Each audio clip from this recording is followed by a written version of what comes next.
22 अप्रैल को पहलगाम में हुए आतंकी हमले के बाद से भारत और पाकिस्तान के बीच तनाव जारी है और ऐसे में अब विदेश मंत्री एस जयशंकर के एक बयान को लेकर बड़ा विवाद खड़ा हो गया।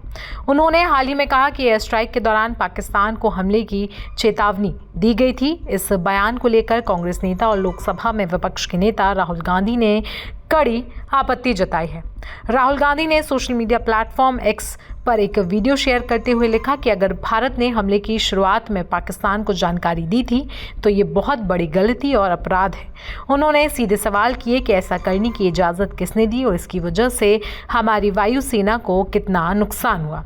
उन्होंने आगे लिखा कि ये बात खुद विदेश मंत्री ने सार्वजनिक रूप से स्वीकार की लिए, इसलिए सरकार को इस पर जवाब देना चाहिए। जिसके बाद विदेश मंत्रालय की ओर से सफाई दी गई और कहा कि जयशंकर के बयान को गलत तरीके से समझा गया। मंत्रालय के मुताबिक विदेश मंत्री ने कहा था कि पाकिस्तान को ऑपरेशन शुरू होने के शुरुआती चरण में चेतावनी दी गई थी, ना कि उससे पहले, यानी बात को तोड़ मरोड़ कर पेश किया जा रहा।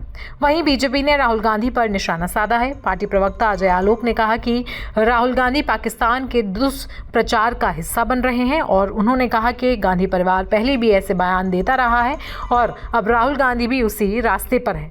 उन्होंने कहा कि इस तरह की बातें सेना के मनोबल को नुकसान पहुंचाती हैं। बता दें कि असल में मामला 2019 के पुलवामा हमले के बाद किए गए बालाकोट एयर स्ट्राइक से जुड़ा है। भारत ने उस समय पाकिस्तान के आतंकी ठिकानों पर हमला किया था और कहा था कि इसका मकसद आतंकियों को निशाना बनाना है, ना कि पाकिस्तानी सेना या आम जनता को।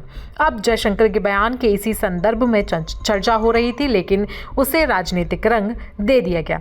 बता दें कि इस पूरे मामले में सोशल मीडिया पर लोगों की मिली जुली प्रतिक्रियाएं सामने आई हैं। कुछ लोग बता रहे हैं कि सरकार को पारदर्शिता से जवाब देना चाहिए, जबकि कुछ लोगों का कहना है कि ऐसे संवेदनशील मुद्दों पर राजनीति नहीं होनी चाहिए।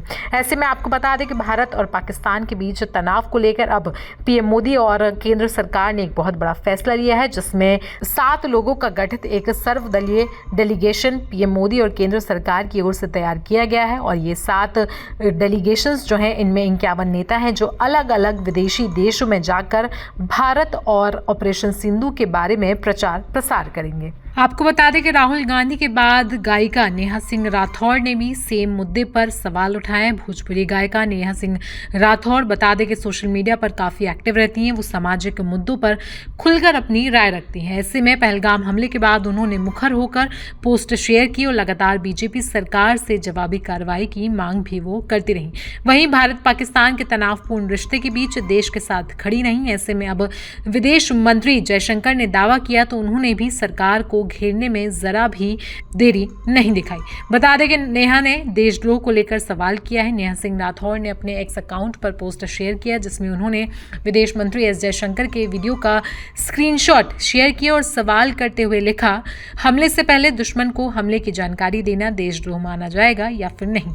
उनकी इस पोस्ट के बाद सोशल मीडिया यूजर्स भी एक्टिव हो गए हैं और उन्होंने उनके बयान पर उन्हें ट्रोल कर दिया है। कमेंट बॉक्स में खरी खोटी सुना डाली है नेहा सिंह राठौर को। वहीं कुछ ने तो एस जयशंकर को डिफेंड करने की कोशिश की और लिखा कि हो सकता है कि ये कोई स्ट्रैटेजी हो। इसके साथ ही एक यूजर ने लिखा कि शेर कभी कायरो की तरह नहीं मारता है, वो दिन और तारीख सब बताकर मारता है। इसके साथ ही अगर विदेश मंत्री एस जयशंकर के बयान की बात की जाए तो उन्होंने मीडिया से बातचीत करते हुए दावा किया था कि ऑपरेशन की शुरुआत में ही सरकार ने पाकिस्तान को एक संदेश भेजा था, जिसमें साफ कहा गया था कि आतंकी ठिकानों पर हमला करने वाले हैं।